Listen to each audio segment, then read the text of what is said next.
Kenapa dalam Islam nikah begitu sakral? Dan kalau seorang suami menceraikan istrinya, supaya istri ini halal dinikahi orang lain harus ada iddah. Iddah itu ya kira-kira masa jeda yang ada kepastian bahwa rahim perempuan ini sama sekali nggak ada sperma dari suami pertama. Karena kita tidak bisa membayangkan misalnya Ahad atau Minggu masih hubungan suami istri, Senin diceraikan, kemudian Selasa nikah lagi, terus ada hubungan suami istri lagi, kita tidak bisa bayangkan lalu nanti ini anaknya siapa.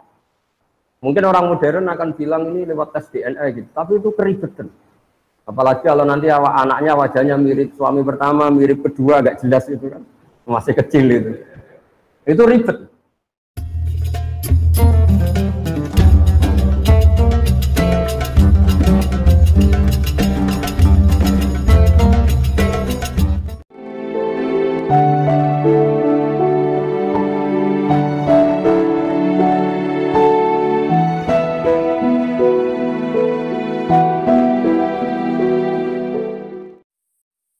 Itu pangkat maupun harta itu dihisab. Hingga akhirnya banyak ulama yang milih miskin.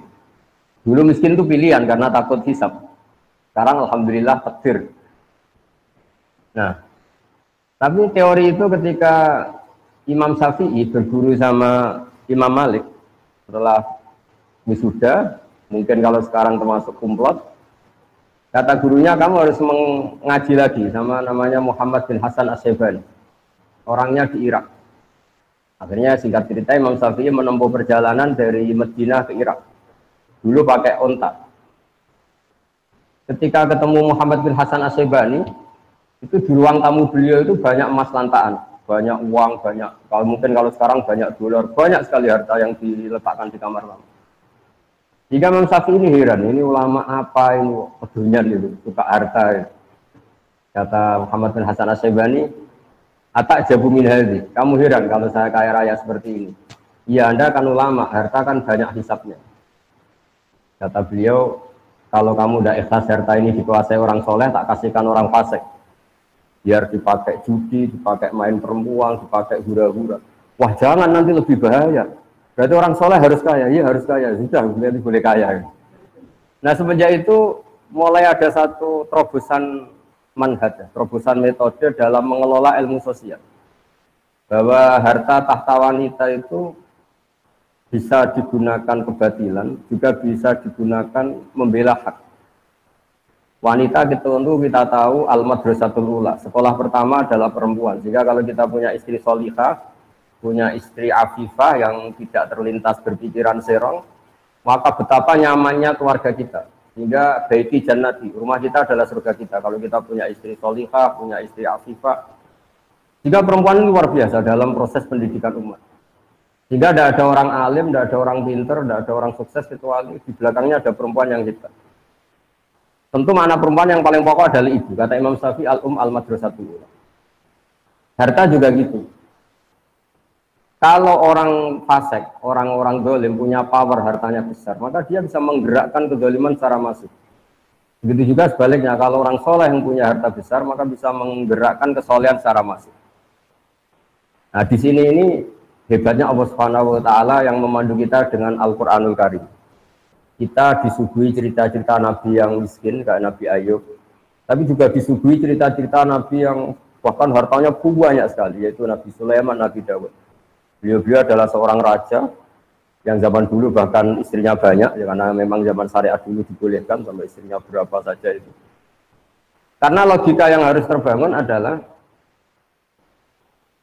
jika kita menolong satu perempuan itu baik, maka menolong dua lebih baik, tiga lebih baik. Maka ketika seorang nabi itu pasti soleh, pasti baik, maka bisa saja secara logika dan kita benarkan dulu istrinya Nabi Dawud, Nabi Sulaiman itu baik. Tapi kenapa harus terkontrol sekarang, harus dibatasi misalnya? Logikanya juga bisa dibalik. Kalau punya istri satu aja terlantar, apalagi dua, apalagi tiga. Jadi itu terus semenjak itu ada metode. Ada metode untuk mengkontrol sosial.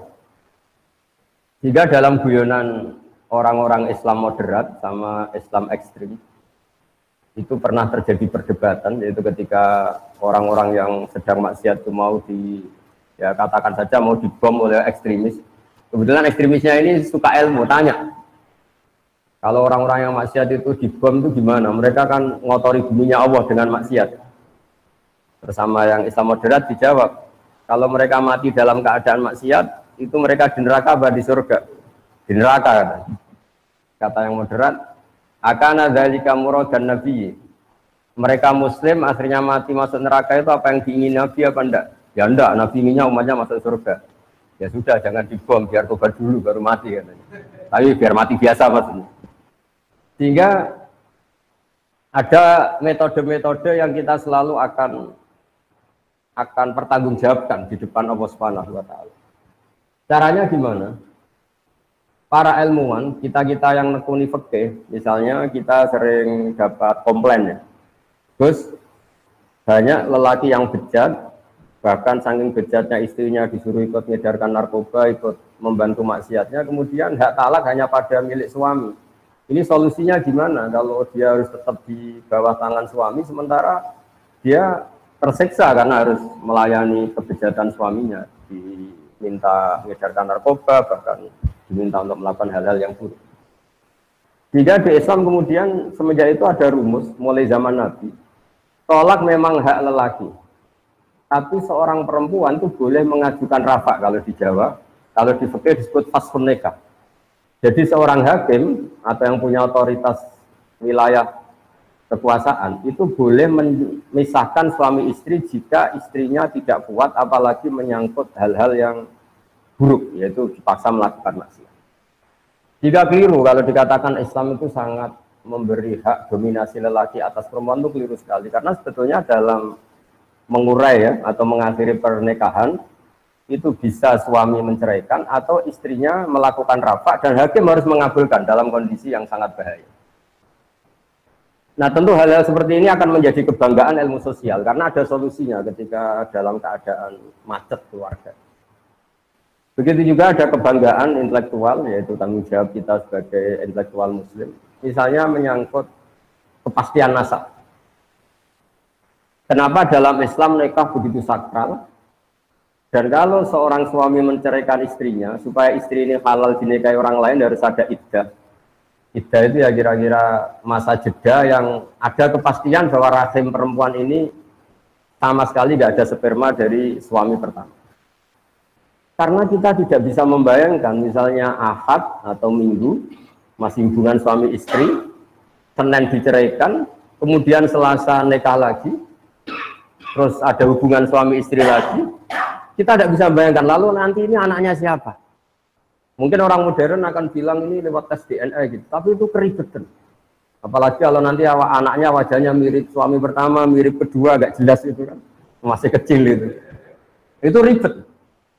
Tapi dengan teori iddah, teori tarob busul mar'ah, kalau istilahnya Quran ya tarob basna itu, maka kegamangan seperti ini hilang. Karena seorang istri yang terceraikan atau ditinggal mati suaminya, baik cerai talak maupun cerai meninggal, itu untuk menikah lagi ada aturannya. Di antara adalah baro'atur rahmiyah, dipastikan rahimnya itu bersih dari zaud awal atau suami pertama.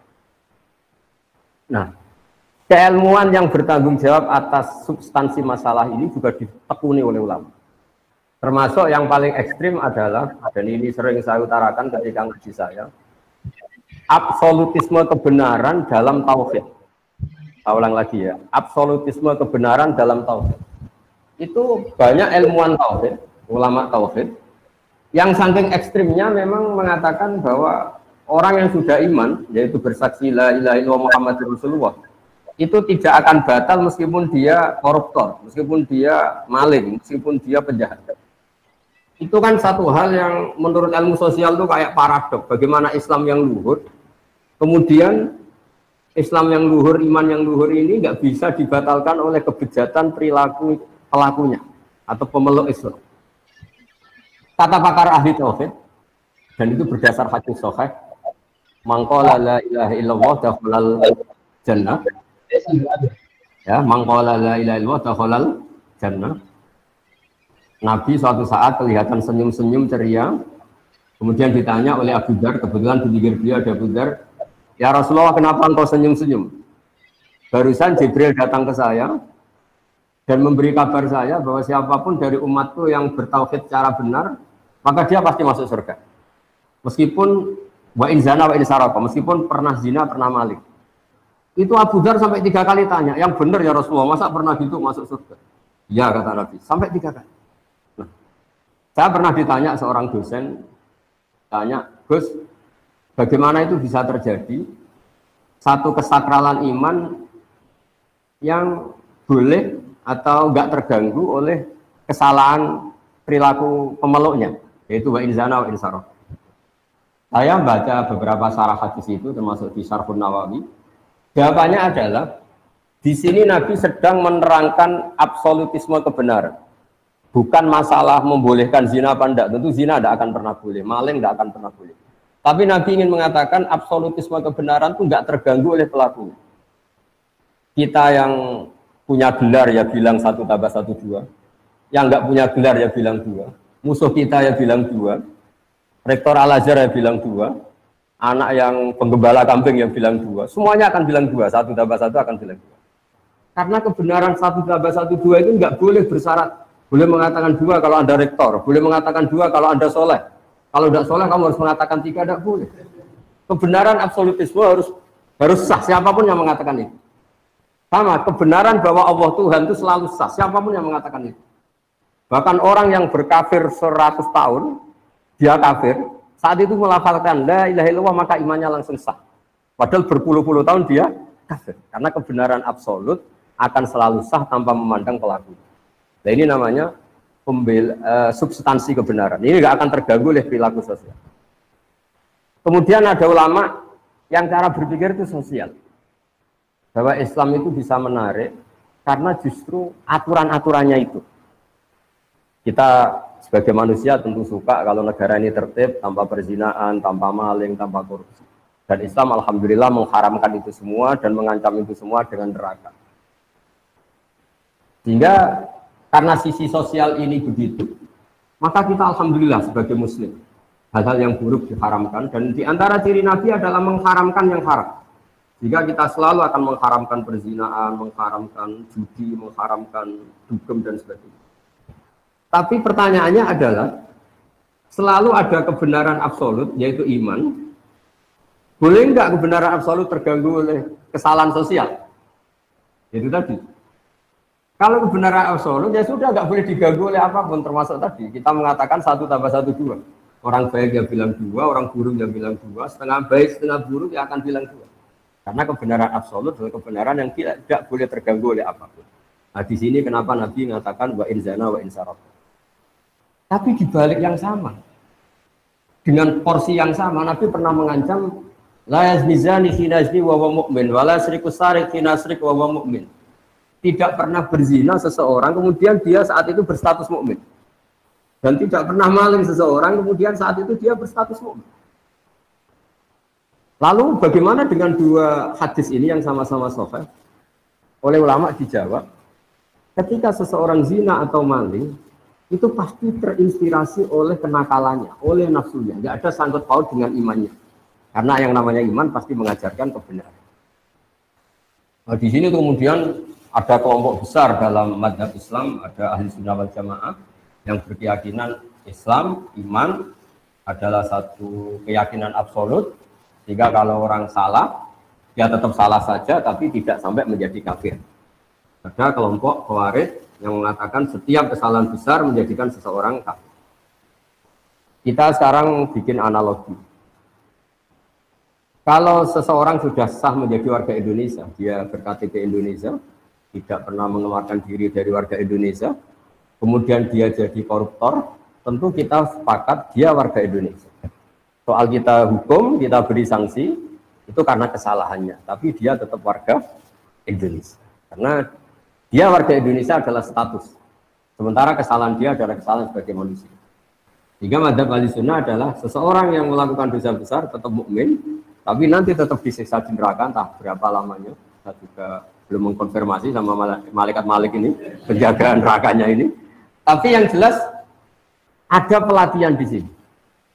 Nah, pelatihan ini juga menguntungkan kita. Menguntungkannya gini, di Quran ada ayat Qul ja'al haqqu wa ma yubdi'ul batil wa ma yu'id. Kalau yang lebih terkenal tentu ja'al haqq wa zahaqal batil innal batila kana zahuqa. Kalau kita berpikir absolutisme, berpikir kebenaran mutlak, maka kemusyrikan, kekafiran, kesalahan itu hal yang enggak ada. Kalau istilahnya Quran, kaburat kalimatan takhruju min afwahihim yaquluna illa kadziba. Misalnya ini saya pegang jam tangan, mungkin ini dari aluminium atau besi. Terus saya mengatakan begini, jam tangan saya ini dari kayu. Maka kalimat ini tidak menjadi kalimat opini, tapi menjadi satu kesalahan. Karena itu kalimat yang salah. Nah, jika kalau Tuhan itu hanya Allah, maka hakikat yang ada ya Tuhan itu hanya Allah, bukan yang lain. Sehingga apapun banyaknya orang musyrik itu dianggap tidak ada. Wa ma yubdiul batil wa ma itu sesuatu yang batal, yang enggak benar itu pasti enggak ada. Karena tadi fakta bahwa jam ini dari kayu adalah enggak ada. Meskipun yang mengatakan ada, mungkin yang mengatakan itu karena salah ucap atau kebodohan atau keyakinan yang keliru, tapi hakikat ini tidak. Jadi di sini hebatnya Islam. Islam pertama datang termasuk wa 'allama Adamal asma. Pertama Nabi Adam diajari adalah menamai sesuatu sesuai proporsinya, sesuai statusnya. Jadi andaikan dari dulu orang kafir Quraisy mengatakan, wah ini pahatan batu dari Magelang gitu, atau ini batu dari Ponorogo, jenis batunya ini, pemahatnya ini, harganya ini. Mungkin mereka hanya bilang ini batu yang dipahat.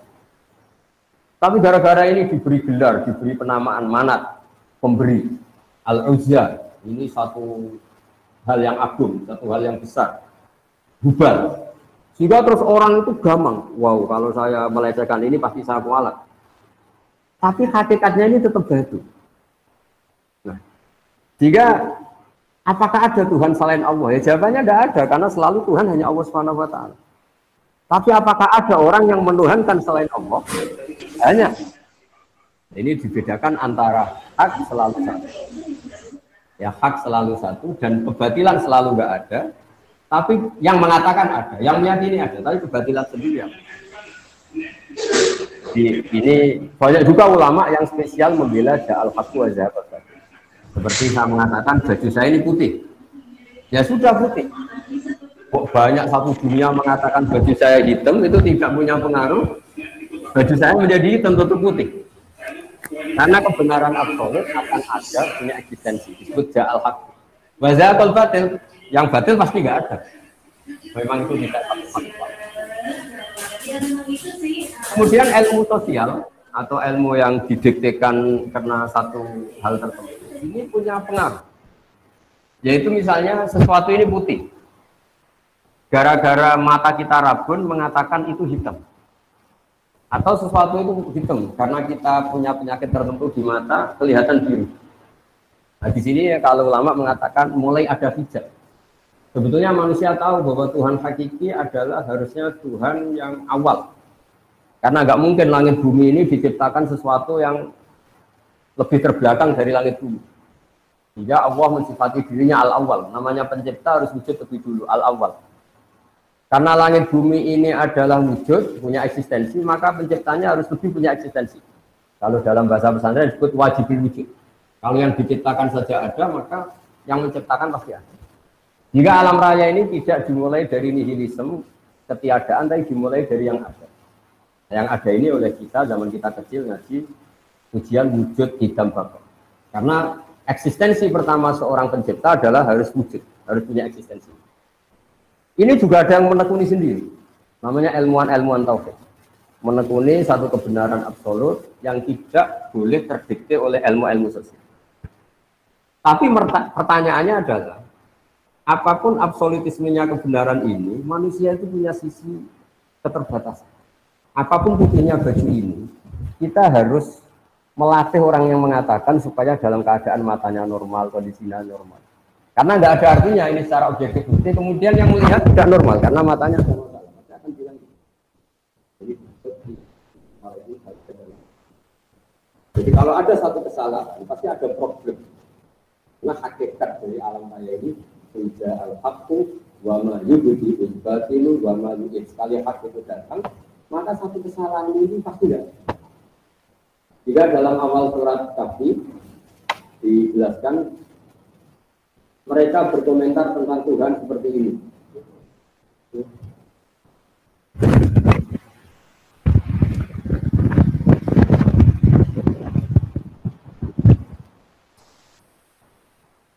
saya teruskan. Jadi para intelektual ya atau para ilmuwan penjaga kebenaran yang absolut itu adalah cara berpikir bahwa eksistensi kebenaran absolut itu tidak boleh terganggu oleh status sosial. Sehingga seperti yang saya analogikan tadi, orang akan bilang 1 tambah 1 itu pasti 2. Itu tidak dosen, tidak rektor, tidak orang fasik, tidak orang soleh, tidak koruptor, tidak KPK. Karena untuk mengatakan kebenaran yang absolut tidak butuh kesalehan. Siapa saja sah. Di sini hebatnya Rasulullah mengatakan orang kafir 20 tahun atau 100 tahun sekali dia bersyahadat maka Islamnya langsung sah.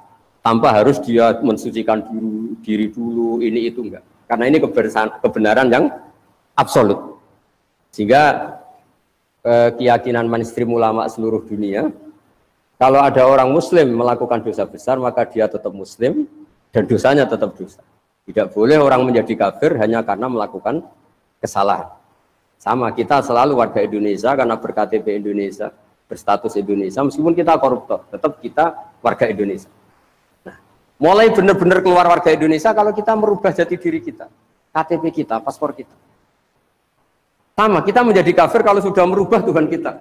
Dari Tuhan Allah menjadi Tuhan apa, itu benar-benar menjadi kafir.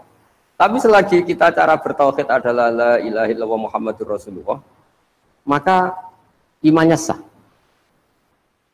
Nah, kemudian yang kedua menyangkut sosial. Tapi dalam mengawal keimanan ini, nggak semudah itu tadi. Kita tidak mudah melatih orang mengatakan baju ini putih, tanpa dia punya perangkat, matanya sehat, kondisinya cerah. Karena untuk mengatakan putih itu butuh kesaksian bahwa itu putih.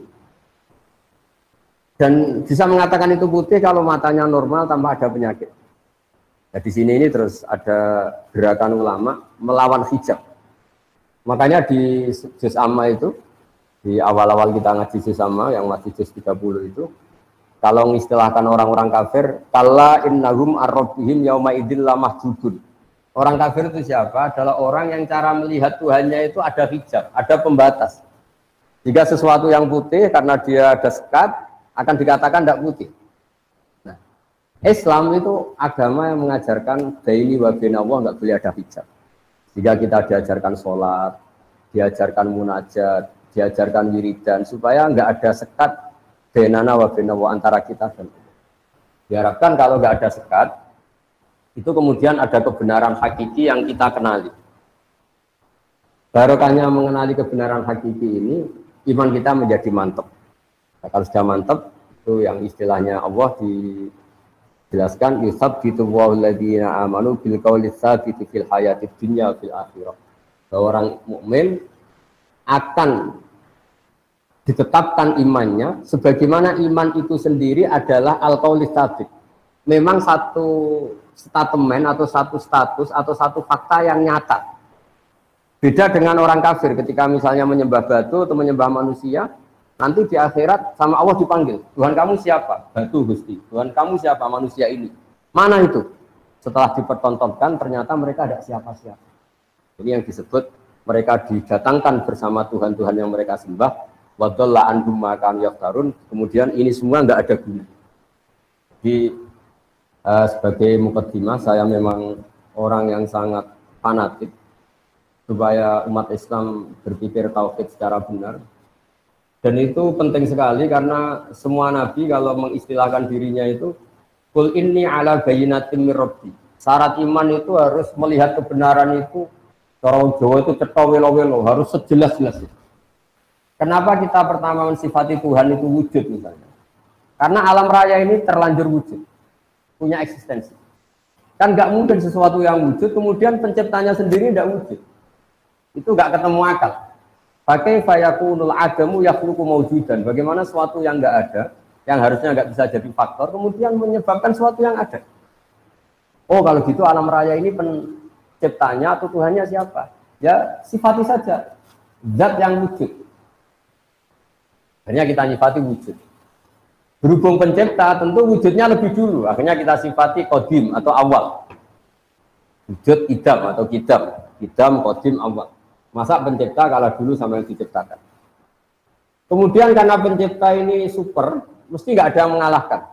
Lalu kita sifati bako atau akhir, nggak akan punah. Wujud idam bako. Terus mukhalafatul lil hawadis. Karena pencipta adalah tidak makhluk, makhluk tidak pencipta, maka semua apa-apanya harus berbeda. Maka kita sebut mukhalafatul lil hawadisi, atau kalau dalam bahasa Quran disebut al-qayyum, zat yang berdiri sendiri.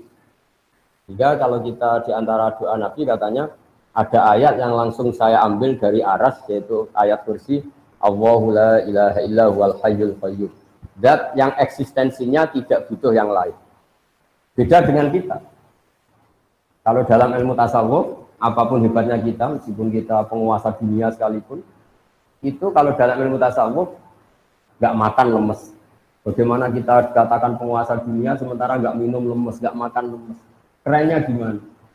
Kita hanya bergantung sepiring nasi, bergantung segelas air, tapi kita memaklumatkan diri sebagai penguasa dunia.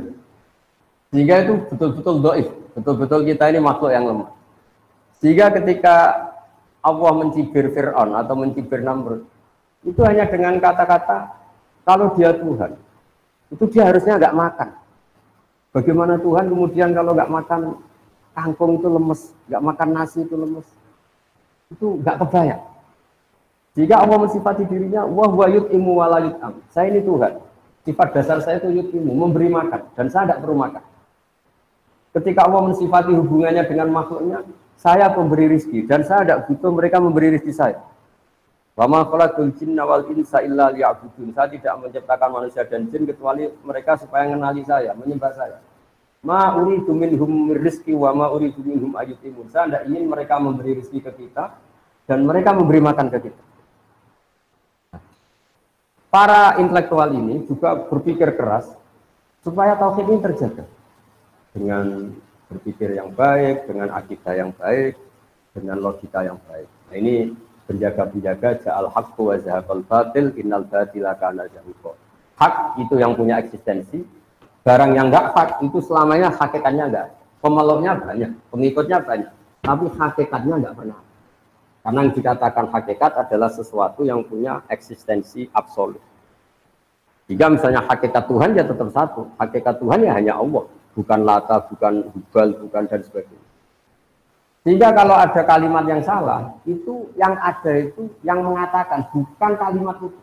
Kalimat sendiri itu tidak punya konklusi apa-apa, karena memang nyatanya tidak ada.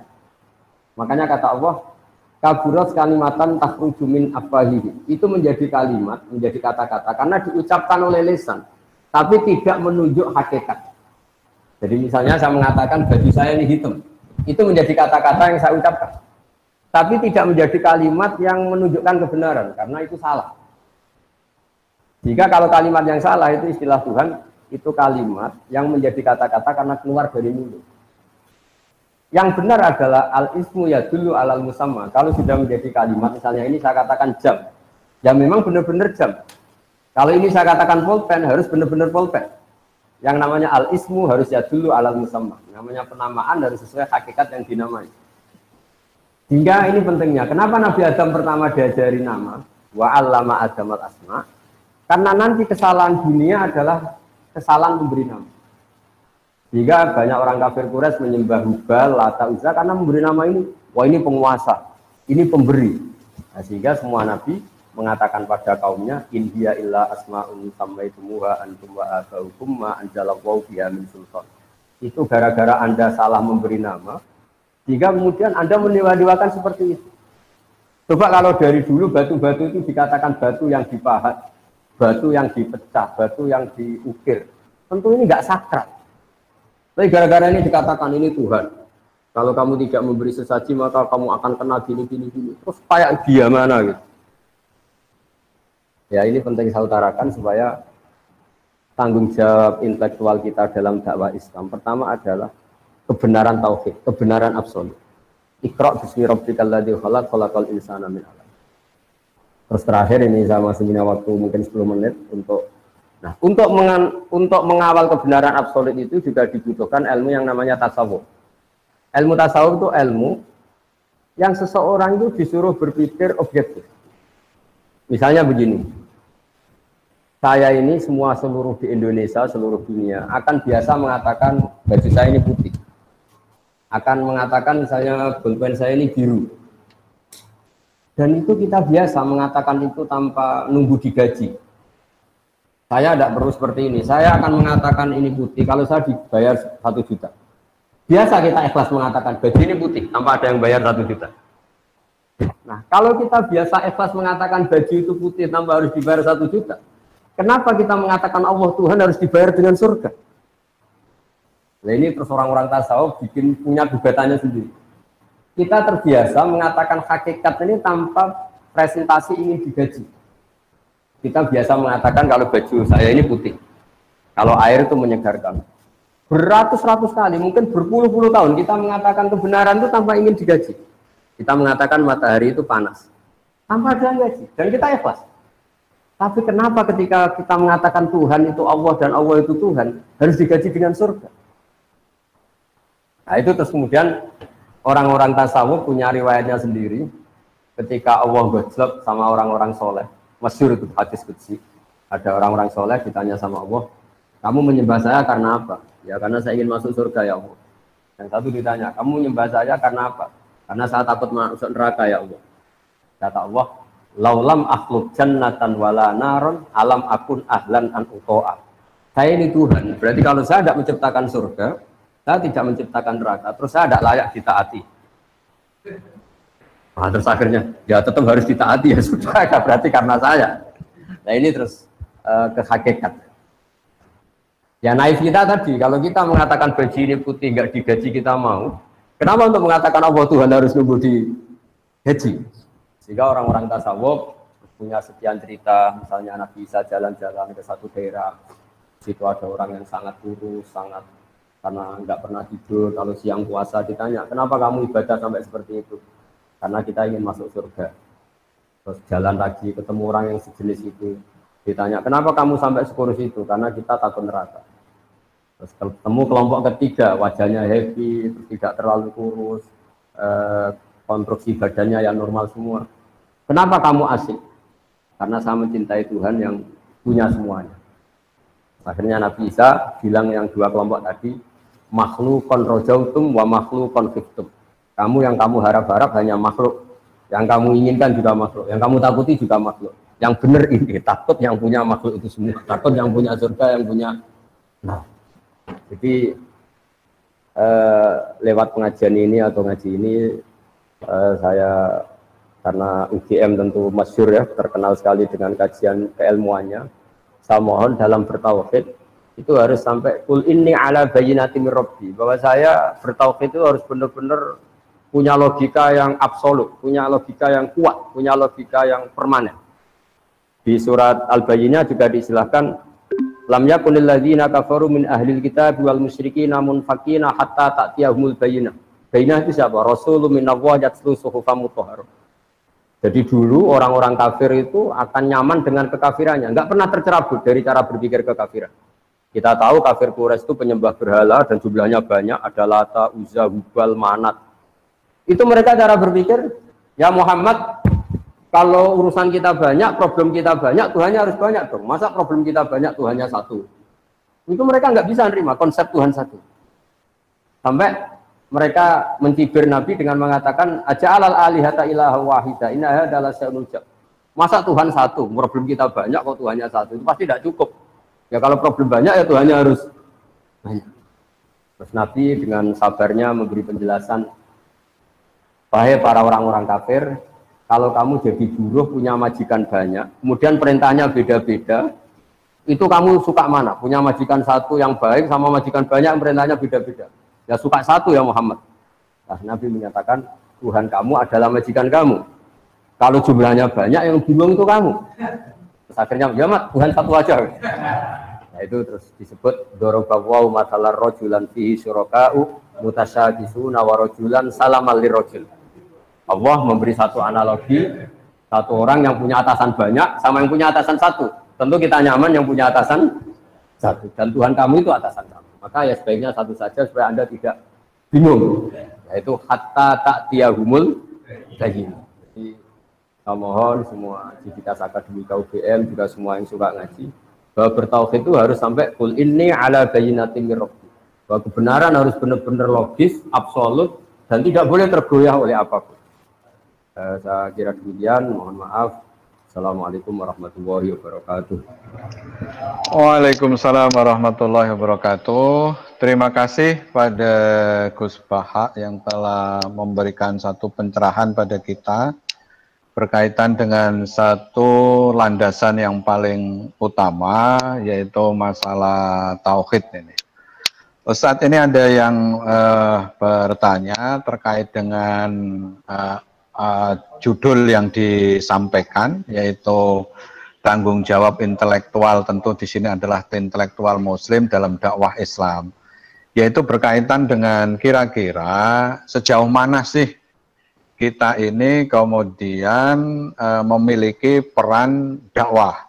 Karena kalau kita lihat ini Gus Baha ini kan gimana ya, orang yang kemudian begitu rileksnya, begitu enaknya tatkala kemudian menjawab gitu loh. Apakah engkau itu mau berjuang untuk Islam? Itu kan sudah ada tanggung jawab Allah. Nah, tetapi kan kita sebagai seorang intelektual di dalam kampus itu kan ada tadi bahwa kita sebagai seorang Muslim di sisi lain kemudian juga punya kewajiban untuk memberikan value, memberikan nilai yang sekarang itu begitu begitu banyak penawaran terhadap nilai-nilai itu.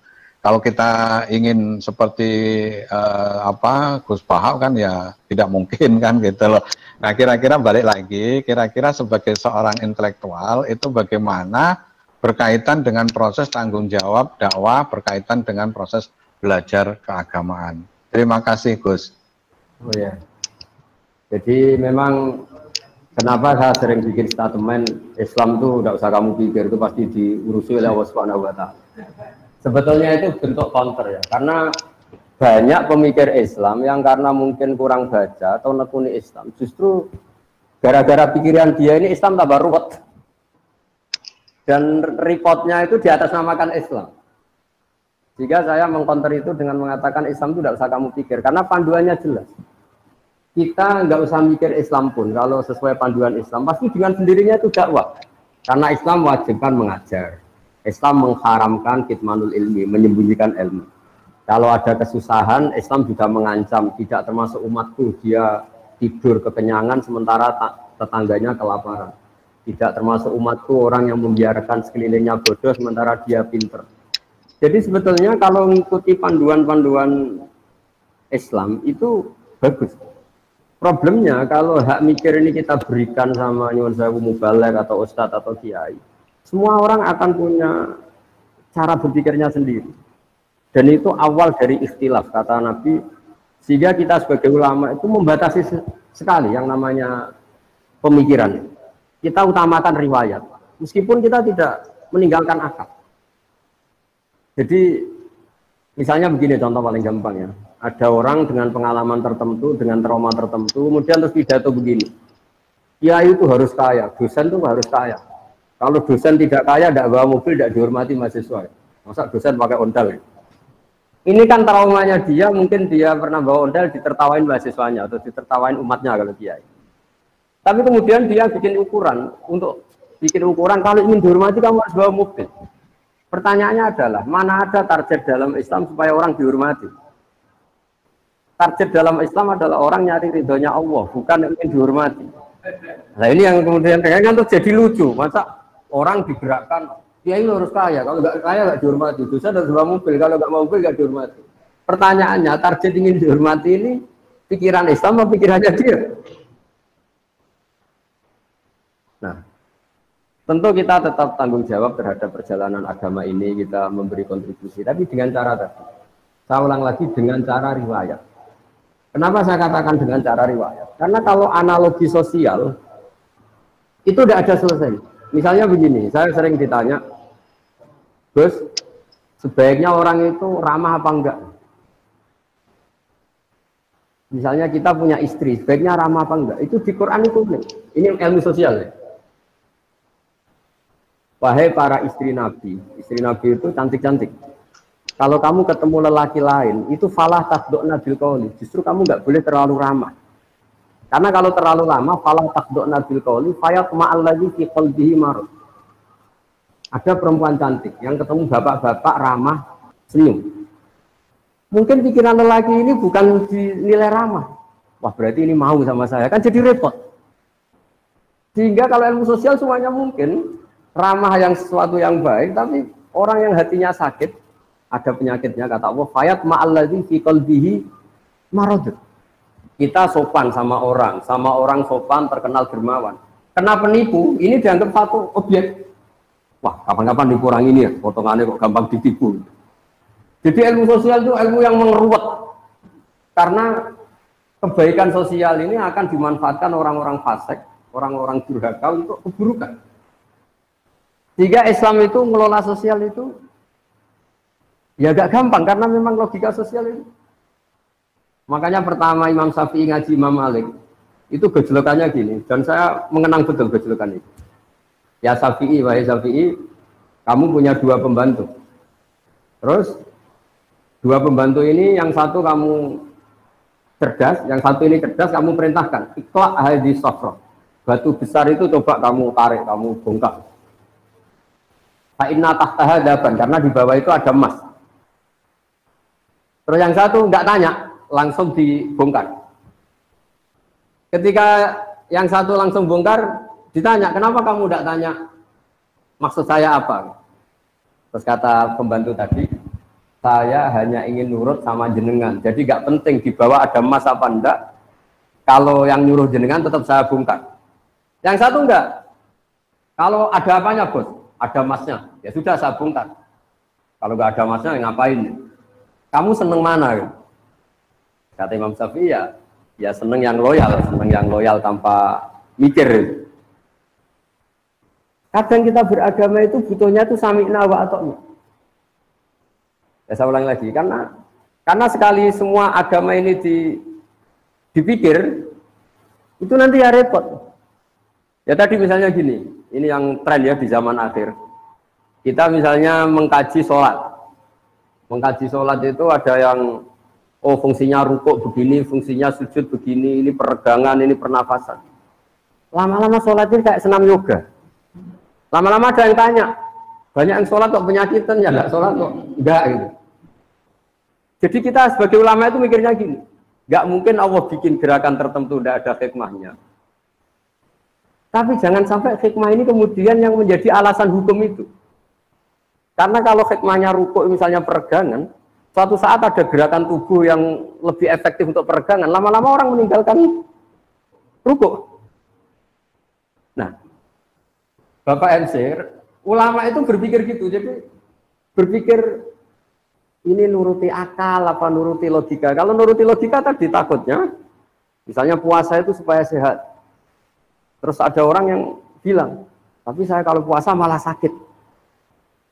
Jadi, nah makanya dalam sisi ilmu sosial ya logika sosial itu khazanah kita. Saya mungkin termasuk kiai muda yang punya banyak khazanah tentang dialek sosial yang diajukan Allah Subhanahu wa taala kepada para kekasihnya. Karena tebaannya itu banyak. Jadi misalnya tadi ada seorang rektor atau kiai top atau bos itu selalu mikir sama anak buah. Kemungkinannya ini menabuhkan anak buah karena dipikir majikan tanpa mendelegasikan. Jadi kalau kita terlalu manja sama anak, mikir anak, nanti anaknya seenaknya dia mau mikir bapak. Tapi kalau nggak mikir, anak merasa agak disayang. Ini gimana bapak udah mikir anaknya? Nah, jadi artinya gini. Kenapa saya sering bikin statement? Agama itu rasa berpikir supaya Allah. Maksud saya, takut saya pikiran ini menjadi pijakan hukum. Padahal sementara pikiran ini bikinan kita. Bukan ada riwayat bersandar dari Rasulullah Shallallahu Alaihi Wasallam. Kayak tadi misalnya kita ngomong, kalau kiai nggak bawa mobil nggak dihormati, kalau dosen nggak mobil nggak dihormati. Pertanyaannya, mana ada target dalam Islam ingin dihormati?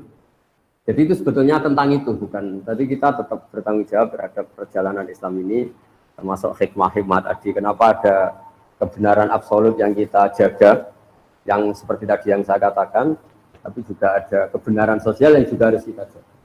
Jika ada hadis mangkola la ilaha illallah dakhalal jannah wa in zana wa in saraqa, tapi juga ada hadis la yazni zani hina yazni wa huwa mu'min.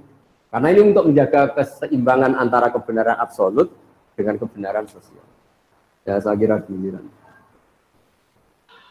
Terima kasih Gus Bahak ya. Ada pertanyaan lain ini konteksnya adalah ada yang mengatakan tentang ilmu yang wajib ain aja wajib kifayah. Nah, ada yang mengatakan bahwa yang wajib ain itu adalah ilmu agama. Nah, wajib kifayahnya itu adalah ilmu-ilmu yang lain. Tetapi ada yang membantah. Kebetulan kami ini base camp-nya ada di Fakultas Teknik. Bukankah orang tua itu mengirim belajar ke Fakultas Teknik? Atau sebaliknya, kami dari Fakultas Psikologi bahwa wajibnya itu psikologi. Nah, pemahaman tentang ilmu yang wajib ain, wajib kifayah berkaitan dengan tadi tanggung jawab kalau itu intelektual muslim atau mungkin sebagai mahasiswa muslim, itu esensinya seperti apa, Gus? Terima kasih. Saya kira demikian. Jadi kita yang nekuni Al-Quran ya, saya akan nekuni tafsir ya. Sebetulnya dikotomi itu memang nggak pernah ada ya. Misalnya kita yang nekuni ilmu astronomi ya, atau falak ya. Kan lalu misalnya ilmu astronomi dianggap itu ilmu umum. Ilmu geologi juga dianggap ilmu umum. Padahal kita yang nekuni tafsir, itu ya biasa bicarakan misalnya waladzi ja'ala syamsa diya awal qamara nuran wa qaddarahu manazila li ta'lamu 'adada sinin awal hisab. Bahwa Allah yang menciptakan sedemikian rupa bahwa al-qamar rembulan punya sekian manazil, yang dengan manazil itu li ta'lamu 'adada sinin awal hisab. Kamu tahu hitungan waktu. Artinya kalau yang dikatakan Quran pasti itu namanya ilmu agama dong. Tapi disiplin ini kemudian dikatakan ilmu umum. Misalnya menyangkut biologi. Dari awal Allah mengatakan wa fil ardi qita'um mutajawirat, bahwa konstruksi bumi ini lempengan-lempengan, karena kita itu zamannya qit'ah. Bumi ini lempengan-lempengan yang saling berdampingan. Jadi dari awal kalau dalam bahasa Arab bumi diciptakan Allah tidak basitoh, tidak satu elemen. Tapi qita'um mutajawirat, satu lempengan-lempengan yang dipasang. Makanya potensi gempanya tinggi. Nah, kemudian setelah ilmu agama itu identik dengan caranya sholat, caranya haji, dan ilmu umum itu yang menekuni alam. Kemudian mulai itu ada dikotomi bahwa ilmu umum itu ada agama ada ilmu umum. Sebenarnya kita yang nekuni tafsir, nekuni Quran itu nggak ada. Ya tapi ini ya sudah memang. Sosial juga sama. Misalnya negara mewajibkan memikir rakyatnya. Misalnya. Di kita, kaidah fikih kita juga tasarruful imam ala ra'iyah manutun bil maslahah, bahwa hubungannya imam presiden dengan rakyat adalah hubungan kemaslahatan. Dan kita juga punya aturan-aturan kalau presiden atau waliul amri memerintahkan sesuatu yang tidak maksiat, kita wajib loyal. Nah, tapi kemudian tadi entah gimana asal usulnya, ilmu agama ini dianggap yang berdoain itu ilmu agama, tapi ilmu agama yang mana sebetulnya? Karena ilmu agama itu banyak. Mengetahui halal haram itu ya berdoain, terus ngerti najis dan sebagainya juga berdoain. Tapi sebetulnya di antara aturan agama adalah mengerti bahaya yang dan tidak bahaya. Di situ juga ada misalnya sistem alam ini kalau digerogoti itu akan terjadi gini-gini likuifaksi. Itu ya dibicarakan misalnya amin teman fisama ayaksifa bikumul ardo fa idza hiya tamur. Kamu hati-hati di bumi, potensi bumi itu bisa tamur, bisa melumer, bisa likuifaksi. Terus kata Allah, kamu di bumi juga jangan merasa aman, sahaja benda di langit setiap saat itu bisa jatuh. Ayur sila alikum hasiban, misalnya meteor setiap saat juga bisa jatuh. Nah, Quran itu membicarakan semuanya, mulai ilmu agama, tapi lama-lama ini dikatakan ilmu umum. Nah, kenapa ulama tidak berontak? Ini saya beri bocorannya. Karena ilmu umum ini, ilmu-ilmu yang dikatakan umum ini, misalnya di teknik atau di biologi atau di astronomi, ini ilmuwan-ilmuwan itu mengalami perkembangan. Kalau sampai ini di atas namakan agama, kemudian ternyata teorinya itu direvisi, ini agama yang disalahkan. Jika daripada gitu ya biarin saja dikatakan ilmu umum, supaya nanti kalau ada penelitian ini, salah benarnya bukan dikaitkan dengan agama, tapi dengan penelitinya. Tapi jangan pernah kamu katakan bahwa agama tidak mengatur ilmu astronomi. Buktinya kiai-kiai itu tahu falak sampai 10 tahun ke depan itu bisa digarap gerhana itu tanggal berapa, jam berapa, lama gerhana berapa. Itu di kalender-kalender pesantren itu detail dan semuanya benar. Itu kan ilmu umum. Tapi kenapa tidak kita katakan itu ilmunya Islam? Takutnya kita ini manusia. Pas garap salah dikatakan Islam, ternyata malam Senin tidak gerhana, gerhananya malam Selasa. Nanti Islamnya yang salah. Itu bocorannya. Ini kalau nggak sama UGM tidak tak kasih bocorannya. Jadi sebetulnya beberapa ilmu ini milik Islam juga, tapi ketika diklaim milik mereka ya sudahlah. Jadi kalau ada kesalahan agamanya yang nggak kena itu. Karena apapun benarnya Islam dibawa oleh manusia. Kalau zaman Nabi pasti benar, maksudnya kita nggak Nabi. Sehingga semenjak itu ulama mengatakan jangan pernah membenarkan satu teori atau menyalahkan atas nama Islam. Takutnya yang salah itu kamu, tapi kamu atas namakan Islam. Ya saya kira demikian. Oke, ada pertanyaan terakhir ini, Ustadz, karena nampaknya Gus Bahak juga harus ada kegiatan yang lain. Ini berkaitan dengan masalah tauhid yang absolut tadi. Kemudian beliau bertanya dikaitkan dengan pemahaman kafir yang di suatu saat itu pernah menjadi rame itu loh. Jadi esensinya sebenarnya seperti apa sih definisi atau hal yang terkait dengan kafir yang kemudian dikaitkan dengan surat ya ayyuhal kafirun. Saya kira ini pertanyaan yang terakhir karena Gus Bahak ada kegiatan yang lain. Terima kasih Gus. Ya saya pikir itu harus dianalisis dengan kepala dingin, dengan analisis keilmuan. Bahwa pengkelompokan itu nggak bisa dihindari karena itu fakta sosial. Tapi setelah dikelompokkan, tentu kita sebagai muslim yang baik tetap mengajak pihak yang lain, mengajak siapa saja untuk lebih baik, lebih benar.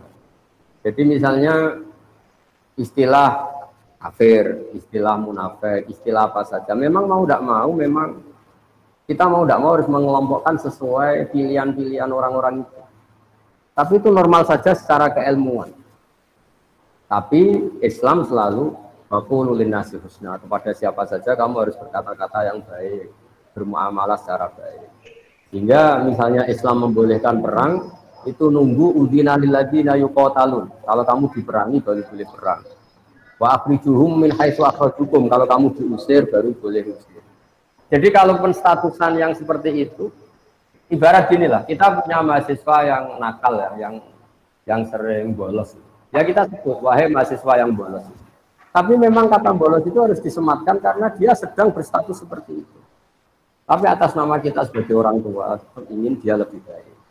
Jadi penstatusan itu bukan hal yang harus menjadi pemecah bangsa, kayak biasa aja.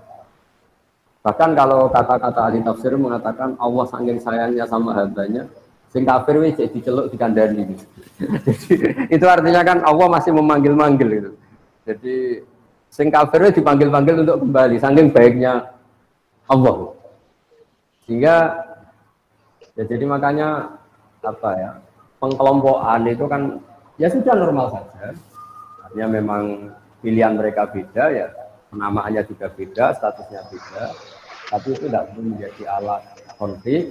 Kita niru Piagam Madinah, niru Sulhul Hudaybiyah bahwa dakwah ya bil hikmati wal mau'izatil hasanah. Karena la ikraha fiddin, agama ini tidak perlu dipaksakan, tetap bayana rusdu minal ghoi, yang benar pasti ya sudah kelihatan benar, yang salah kelihatan salah. Saya kira demikian, mohon maaf atas semua. Assalamualaikum warahmatullahi wabarakatuh. Waalaikumsalam warahmatullahi wabarakatuh. Terima kasih kepada Gus Bahak.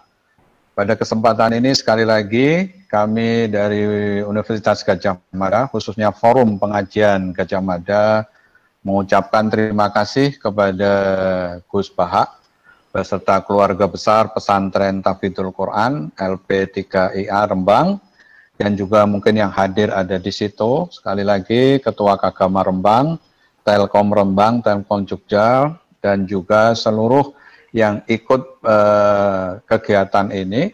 Mudah-mudahan ini memberikan satu semangat di era yang sekarang ini ya saling tadi berkaitan dengan dimensi-dimensi keagamaan dan juga dimensi-dimensi yang terkait dengan keberadaan wabah ini.